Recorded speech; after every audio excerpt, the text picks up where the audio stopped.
Bonjour à tous et bienvenue sur nos pages. Je suis Sandra Takassi, experte en gestion de projet au service de l'autonomisation de la femme par l'entrepreneuriat et les compétences numériques et digitales. Alors, si vous venez d'arriver, ici nous parlons essentiellement de gestion de projet, d'entrepreneuriat féminin et de compétences digitales et numériques. Si ce sont des sujets qui vous intéressent, n'hésitez pas à vous abonner, commenter, partager et rester bien évidemment connecté.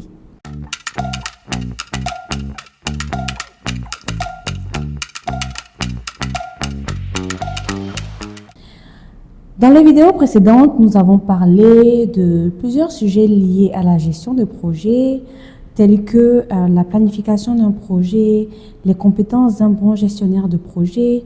Nous avons également abordé la question de la gestion des risques dans un projet, de la planification, etc. N'hésitez pas à retourner sur nos pages et à les visualiser. Aujourd'hui, nous allons parler d'une autre thématique très importante en matière de gestion de projet, quelle que soit la taille et l'envergure de ce dit projet. Il s'agit là de la communication. Alors, imaginez que vous avez un projet professionnel à organiser, un événement ou même alors un événement personnel tel qu'une fête surprise. Vous avez tout planifié, vous avez invité les personnes et vous avez oublié de leur communiquer le lieu ou l'heure à laquelle l'événement doit se passer. Vous conviendrez avec moi que là, dans ce cas de figure, vous courez tout droit à la catastrophe. La communication est tout aussi essentielle dans un projet que vous allez gérer sur un plan professionnel. Vous devez vous assurer que tout le monde est au fait et au parfum des choses qui vont arriver et que tout le monde a bien compris son rôle dans les activités à venir. Selon le Project Management Institute, 56% des projets peuvent échouer par manque de bonne communication. C'est pour vous montrer à quel point cette thématique est cruciale dans le succès d'un projet. Alors, maintenant qu'on a compris l'importance de la communication dans un projet, nous allons aborder la thématique des différents types de communication possibles. En matière de communication, nous identifions 3 types de communication. La première concerne la communication descendante. Comme son nom l'indique, cette communication vient du haut vers le bas. Il s'agit d'une communication qui va essentiellement partir, par exemple, d'un chef de projet, d'un directeur, etc., et qui va être transmis à ses équipes, etc. Et donc, dans ce cas de figure, les éléments essentiels qui vont être communiqués vont être les objectifs, les enjeux, la finalité de ce projet, etc. Le deuxième type de communication est la communication dite ascendante. C'est le moment où la communication part du bas et va vers le haut. Cette communication va essentiellement concerner, par exemple, les équipes qui sont en train de travailler avec le chef de projet ou alors les bénéficiaires finaux qui sont impliqués dans le projet et qui veulent faire monter des informations. Et ce type de communication va pouvoir déjà mesurer la compréhension des personnes qui sont en train d'exécuter le projet et faire remonter également les défis et les problématiques qu'ils sont en train de rencontrer dans l'exécution du projet. Enfin, la troisième forme de communication qui existe est la communication dite horizontale. Il s'agit de la communication qui va être employée dans la plupart du cas par les différents membres qui sont impliqués dans le projet. On parle là de projets ou dans une équipe en matière de gestion de projet. Donc des collaborateurs qui sont plus ou moins au même niveau et qui vont à travers ces échanges-là se passer des informations, améliorer leur compréhension pour pouvoir exécuter un projet, éventuellement régler les conflits lorsqu'il y en a, etc. Donc ces 3 communications sont essentiellement les communications, le type de communication qu'on va pouvoir rencontrer en gestion de projet. Nous avons également un 4e type qui va concerner la gestion des parties prenantes. Dans un projet, notamment un projet par exemple à impact social, En termes de parties prenantes, nous allons identifier les différents acteurs de l'écosystème. On va parler là des bénéficiaires du programme, on va parler là des bailleurs de fonds de ce programme, on va parler là de l'écosystème de manière plus générale qui a aussi ses yeux et son attention tournés vers le dit programme ou le dit projet.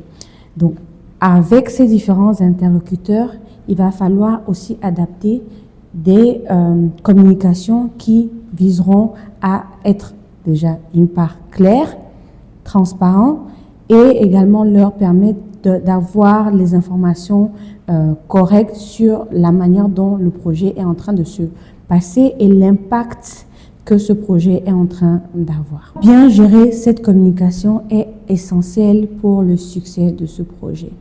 D'abord, il est important de pouvoir comprendre comment établir cette bonne communication et comment, du coup, mieux passer les informations auprès des différents intervenants dans le projet. La première des choses est de pouvoir établir des canaux de communication clairs. Ces canaux de communication peuvent prendre la forme de points réguliers, peuvent prendre la forme de newsletters, de rapports écrits ou la forme d'appels téléphoniques. Le plus important est de pouvoir adapter le canal de communication en fonction de la partie prenante qu'on cherche à toucher. Le deuxième point à prendre en compte, c'est de pouvoir adapter le message en fonction de la cible à laquelle on s'adresse. Les informations qu'on va communiquer à nos équipes vont être très certainement différentes des informations qu'on va communiquer aux bénéficiaires, qui seront totalement différentes des informations qui vont être communiquées aux bailleurs de fonds éventuellement. Par exemple, un bailleur de fonds sera intéressé à savoir l'impact du projet, va vouloir également s'intéresser aux défis que ce projet est en train de rencontrer dans son exécution. Les bénéficiaires du programme, eux, seront plutôt intéressés sur les objectifs de ce projet d'un point de vue personnel. À quoi est-ce que ce projet va pouvoir directement avoir un impact sur leur évolution ou leur vie, et également savoir s'il y a des changements qui sont en train d'être effectués dans le projet. En ce qui concerne l'équipe, elle a besoin, par exemple, d'informations claires sur ce qu'elle est censée faire pour délivrer le projet dans la manière dont c'est censé être livré.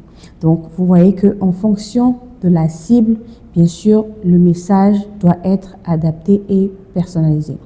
Enfin, pour pouvoir s'assurer que tout le monde a bien compris, bien assimilé les informations qui leur sont passées, il est important d'avoir des points réguliers.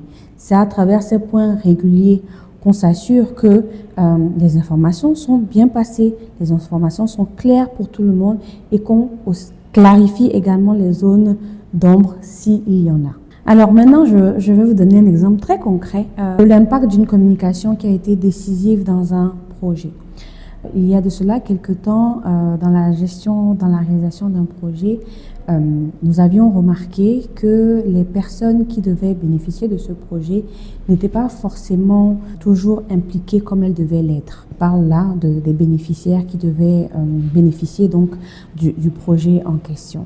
Et donc, après avoir identifié ce problème, nous avons décidé d'organiser une table ronde, une table ouverte pour favoriser la discussion et prendre en compte les avis de ces bénéficiaires-là pour comprendre en fait les défis qu'ils rencontraient.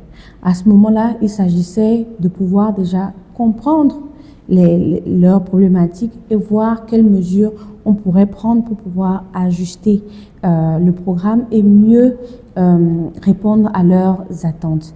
Donc, à travers l'organisation de cette table ronde, ces bénéficiaires ont pu nous partager leurs inquiétudes. Ces inquiétudes ont pu être très rapidement remontées auprès donc, des décideurs, aussi bien de l'équipe en charge que des bailleurs qui étaient impliqués dans ce projet. Et ça nous a permis de prendre les décisions adéquates pour pouvoir mieux coller aux besoins réels des apprenants et améliorer leur taux d'attendance aussi dans ce projet-là. Donc c'est un exemple qui illustre comment une communication ciblée, adaptée, peut améliorer une situation et débloquer même parfois une situation qui peut être parfois bloquée ou qui semble ne pas avoir de suite favorable. Alors, pour résumer, donc, je dirais que nous avons compris en quoi la communication est cruciale au sein d'une entreprise, au sein d'un projet plus particulièrement.